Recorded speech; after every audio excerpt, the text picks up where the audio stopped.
Aujourd'hui, je suis avec Julien Musy, le fondateur de Leader de ton marché. J'ai le plaisir d'accompagner Julien et son équipe dans la structuration de l'entreprise pour aider notamment Julien à mettre l'entreprise en pilote automatique en quelque sorte, à être dans sa zone de génie et avoir une équipe performante, autonome. Julien, est-ce que tu pourrais commencer par te présenter en quelques mots, s'il te plaît?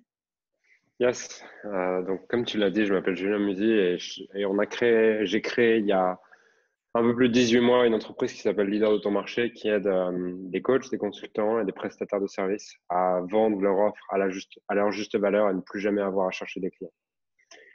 Donc, on a eu une croissance assez rapide au début puisqu'on est passé de 0 à 14 mois plus tard, on faisait des mois à 400 000. Forcément, moi, j'étais encore une sorte d'adolescent qui savait pas comment gérer tout ça et qui avait besoin à un moment donné de mettre de la structure dans tout ça parce que vendre je sais faire du marketing je sais faire, mais j'avais pas les compétences nécessaires pour avoir vraiment quelque chose qui est professionnel, qui est délégué correctement avec des vrais process, des systèmes. Euh, donc voilà, c'est pour ça qu'on a travaillé ensemble. Cool. Justement, tu peux nous en dire un peu plus sur les problèmes que tu rencontrais, les difficultés, comment ça se passait au sein de la boîte et pour Ouais. toi personnellement? Ouais, quand on a commencé en avril, du coup, ça se passait bien, on faisait plein de ventes, mais il y avait aucun système en place, aucune structure. Du coup, on faisait des ventes, mais à chaque fois, on devait un peu réinventer la roue pour livrer. Je déléguais tout à l'arrache, en mode en urgence, c'est-à-dire, tiens, faut que je fasse ça. Parce que j'ai plus assez de temps. Je me rends compte que j'ai tout ça à faire pour cette semaine. J'ai plus assez de temps. Tiens, mec, fais ça. Mec numéro 2 fait ça. Et personne n'avait de poste. Je les appelle mec numéro 1, mec numéro 2 parce que personne n'avait de poste. C'était Ouais. fini. Il y avait juste des gens qui m'aidaient un peu à l'arrache.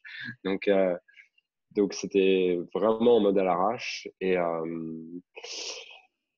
Et bah, du coup, dans ma tête, c'était assez confus. Enfin, la croissance était claire, le marketing était clair, mais tout le reste était assez confus. Et pour moi, ça allait, en fait. Pour moi, ça allait. Mais par contre, pour les membres de mon équipe, je crois que c'était assez relou. Et il y avait des fois, ils n'arrivaient pas à me joindre pendant 2, 3 semaines. Euh, des fois, je leur envoyais 4 tâches, 4 projets à faire dans la même journée. Donc, c'était vraiment à l'arrache. Voilà. Ouais. Et en termes d'impact, du coup, pour l'entreprise, pour toi personnellement, c'était dans quelles circonstances? Ça donnait quoi? Euh, En fait, moi, je me sentais pas forcément mal ou quoi. La seule chose qui pouvait m'énerver, c'est que j'avais l'impression du coup que les gens étaient pas au niveau dans mon entreprise. Et en fait, c'était pas eux qui étaient pas au niveau, c'était juste moi qui qui savais pas les gérer. Donc, je pouvais avoir de la frustration vis-à-vis d'eux, ressentir de la frustration, même parfois je pouvais être en colère parce que j'avais l'impression que les trucs n'étaient pas faits, les trucs avançaient pas comme je voulais, et que c'était toujours moi qui devais tirer, ramener. C'était vraiment cette sensation, en fait. Moi, je savais où j'allais, mais j'avais l'impression que je devais tout le temps les tirer, en fait. Je devais tout le temps tirer, pousser, ramer, pour que les choses avancent, quoi. Si je faisais rien, j'avais l'impression qu'il se passait rien. En plus, tu Voilà. as de grandes ambitions Ouais. euh, pour la boîte. Tu penses que dans les circonstances dans lesquelles vous étiez, Bah, en fait, on pouvait continuer à croître, mais par contre, là, c'était déjà le bordel. Et si on avait plus de clients ou quoi, il y aurait un moment où, franchement, ça aurait explosé. Et même si on voulait, il y a un moment, de toute façon, on aurait eu besoin de recruter. Et si on recrutait du personnel supplémentaire ou des membres de l'équipe supplémentaire et tout, qu'on agrandissait l'équipe, bah, même en termes d'onboarding, ça aurait été un bordel pas possible pour qu'ils comprennent concrètement qu'est-ce qu'on fait, comment ça se passe et qu'est-ce qu'ils doivent faire. Donc, aujourd'hui, ce que ça me permet, c'est que je suis vraiment confiant sur ça a été une période de structuration où forcément, du coup, les résultats ont arrêté de monter. Mais par contre, on a posé des bases solides pour derrière les faire monter et pouvoir recruter rapidement si on veut. Par exemple, hier, je recrute une assistante personnelle. Ben maintenant, je lance un process de recrutement même pour des conneries, chercher un appart, gérer un déménagement et tout. En une journée, je l'ai trouvé, quoi. Et direct, je sais exactement comment faire pour déléguer les choses correctement, manager les choses correctement, leader les choses correctement. Et je sais que ça va être fait en temps et en heure comme je le souhaite. Alors qu'avant, mais j'aurais tout fait tout seul, en fait, parce que dans ma tête, ça aurait été en mode, ouais, non, ça va me prendre plus de temps de la recruter que de tout organiser moi-même. J'aurais tout fait moi-même. Et voilà. Ouais, cette croyance qu'à un moment donné, tu n'es jamais mieux servi que par toi-même et que déléguer à d'autres, ça va être tellement compliqué que tu le fais toi. Mais bon, in fine, J'étais vraiment comme ça. Et aujourd'hui, quand des clients me disent ça, je comprends pas comment ils pensent comme ça. c'est excellent. Et tu avais essayé des choses déjà pour trouver une solution auparavant ou... Euh,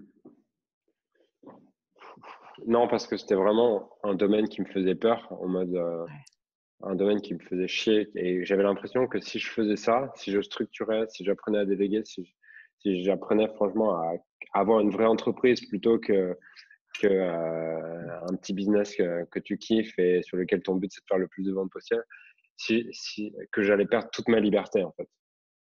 J'avais vraiment l'impression que ça allait être chiant, que ça allait être gris, voilà tout ça. Je comprends. C'est ce que la plupart des gens, de toute façon, tu as peur de t'enfermer un peu dans davantage de Ouais, structures. exactement. Ouais. Alors que, in fine, le résultat, qu'est-ce que ça... Enfin, ça a été ça le résultat pour toi? Le résultat, c'est que déjà la relation avec les membres de mon équipe a vraiment changé. Puisque quand je t'ai rencontré, si je m'étais écouté, je les aurais tous virés d'un coup. Je pouvais plus. Et, et en fait, je me suis rendu compte que c'était moi qui avais un problème, pas eux.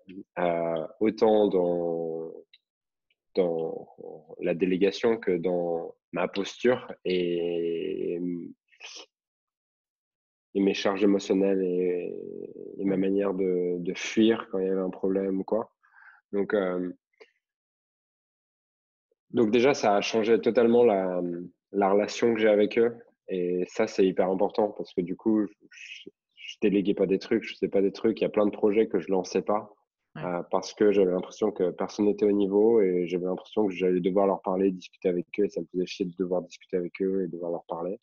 Alors que là, aujourd'hui, par exemple, juste avant de t'avoir, euh, maintenant, j'ai le directeur opérationnel, je suis vraiment heureux de pouvoir partager avec lui, heureux qu'il ait des feedbacks. Genre aujourd'hui, je l'ai appelé 3 fois. Bon, c'est peut-être lui maintenant qui en peut plus, mais j'ai appelé 3 fois pour qu'on discute des projets, pour qu'il me fasse un feedback sur ce que je pense. Et avant, j'avais vraiment genre des gens à mon service, des assistants en fait, que des secrétaires presque qui faisaient ce que je voulais.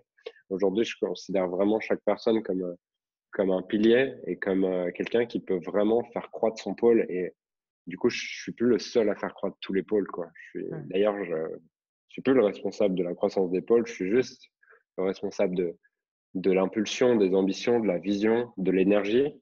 Mais je suis plus celui qui fait l'opérationnel des différents pôles, en fait. Ouais. Et ça, c'est cool. En fait, c'est un nouveau métier. Mon métier a totalement changé, du coup. Et mes perspectives ont également totalement changé parce que quand on s'est rencontrés, du coup, je faisais tellement de choses que j'étais rien qu'avec une entreprise, j'étais sous l'eau, tu vois, tout le temps à gérer les choses dans l'urgence et tout. Et aujourd'hui, là, je me suis associé sur une deuxième entreprise à 50-50, donc je peux en gérer une deuxième. On a créé une entreprise également qui investit dans l'immobilier. Et du coup, maintenant, je sais comment déléguer, je sais créer des entreprises sans pour autant que ça me prenne, que ça soit un nouveau 70 heures par semaine. Mais maintenant, je me sens vraiment capable de développer une entreprise à la même vitesse qu'on le faisait, mais en moins de 10 heures par semaine, quoi. Et c'est vraiment cool, du coup, parce que c'est au-delà du changement sur l'idée de ton marché en termes de structure, c'est une toute nouvelle perspective et qui s'ouvre et ça permet d'être 1000 fois plus ambitieux, étant donné que tu vas 1000 fois plus vite. Tu peux être 1000 fois plus ambitieux parce que avant, créer une entreprise dans ma tête pour qu'une entreprise arrive à 1 million de chiffres ou qu'elle arrive à 100 000 par mois, il fallait que je bosse 70 heures par semaine pendant un an pour l'amener là-bas. Ouais. Aujourd'hui, je pense que je suis confiant sur le fait que si je recrute les bonnes personnes, je puisse vraiment arriver à 100 000 par mois avec une nouvelle entreprise en 5-6 mois, quoi. Qu'est-ce qui t'a décidé au moment où justement, tu étais encore dans cette situation-là, qu'est-ce qui t'a décidé à ce qu'on travaille ensemble? Euh, C'était que franchement, ça m'énervait. J'en avais vraiment marre d'avoir l'impression de tirer tout le monde.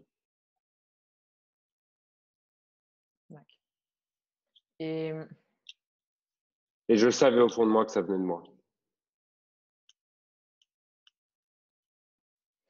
Je voulais pas le voir. Il y avait une partie de moi qui savait, mais qui avait pas, qui préférait qui attendait d'avoir que des A-players sans être un leader, en fait. Mais sauf que j'attirais des gens qui étaient à la hauteur de comment je manageais et je leadais. Donc, euh, il y avait une partie de moi qui savait que je devais mieux leader, mieux manager, mieux structurer. Mais une autre partie de moi qui fantasmait l'idée que ça allait être des gens géniaux qui allaient arriver par magie alors que moi, j'étais incapable de manager une équipe. et tu as eu des retours de ton équipe? Quel retour tu as eu de ton équipe par rapport à tous ces Ouais, changements du coup, que tu as mis en place? ouais, ils ont trop kiffé, quoi. Là, justement, j'avais Ben au téléphone que j'étais à deux doigts de. J'en pouvais plus quand on a commencé pareil.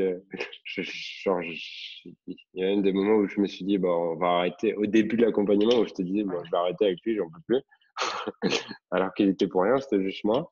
Et là, il m'a envoyé un message hier, justement, où il me disait, franchement, merci pour les 2 jours et tout, et pour tout ce que tu apportes. Et aujourd'hui, je considère vraiment Leader de ton marché comme mon entreprise, comme si c'était moi qui l'avais créé, tellement la vision et ce qu'on fait m'inspire. Donc voilà un peu ce que ça a changé pour les gens qui travaillent avec moi. Top. Ouais.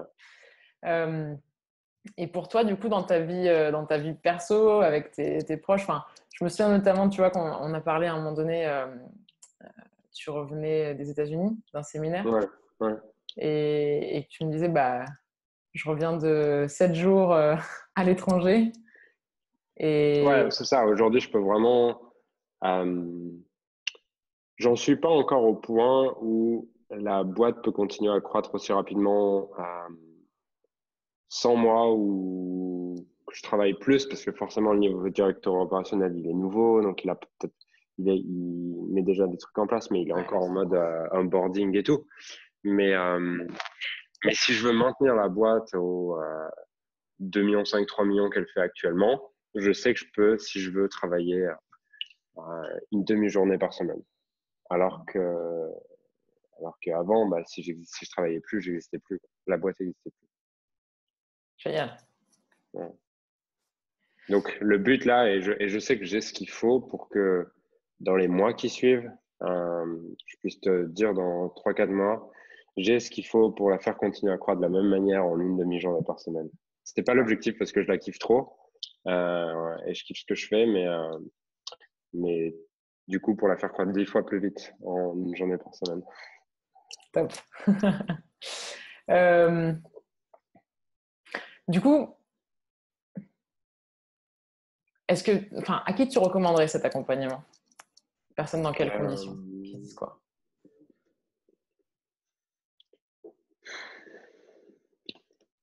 je pense que c'est vraiment pour des personnes, tu vois, qui ont déjà un système de vente en place, un système marketing en place, qui ont une boîte qui tourne, mais qui ont l'impression d'être sous l'eau, tu vois, ou qui ont l'impression qu'ils tirent tout le monde, qui ont l'impression que c'est le bordel. Euh, voilà, je pense à plein d'entrepreneurs, tu vois, je pense que c'est typiquement le profil d'un jeune entrepreneur qui a du succès assez rapidement et qui est le succès, la vitesse de croissance l'a peut-être un peu dépassé et il se retrouve avec de l'argent, du chiffre, mais c'est un bordel monstre en fait, sa boîte, s'il est honnête avec lui-même. Et pourquoi, du coup, tu recommanderais cet accompagnement à ce genre de personnes? Parce que je pense que ce qui nous amène à un certain niveau, c'est le marketing et la vente. Ça, j'en suis convaincu. Mais je dis toujours que ce qui t'a amené à un certain niveau, c'est souvent la chose qui t'empêche d'aller au niveau d'après, en fait. Et, et beaucoup, surtout dans notre milieu, du marketing en ligne, en tout cas des business qui sont en ligne, on a des gens qui sont très focalisés sur le marketing, la vente, et j'en faisais partie. Et par contre, personne nous apprend ou on s'y intéresse pas, tu vois, vraiment à comment concrètement structurer une boîte comme un adulte, hein, comme quelqu'un qui est un peu organisé et pas tout le temps à l'arrache, quoi. Bah, écoute, merci. Top. Il y a un truc que tu veux rajouter peut-être qu'on n'a pas vu ensemble? Non, je pense qu'on a fait le tour. Je pense aussi. Ça me semble top. Bah, écoute, merci pour ton temps, pour ton partage. Et franchement, bravo. Félicitations pour tout ce que tu as mis en place pendant ces derniers mois, parce que les résultats sont au rendez-vous, mais c'est parce que vous avez mis les choses en pratique. Assez sauvagement, même. Et donc c'est un plaisir de travailler avec des personnes comme toi. Donc, merci pour ton temps et à bientôt. Yes, merci Laura.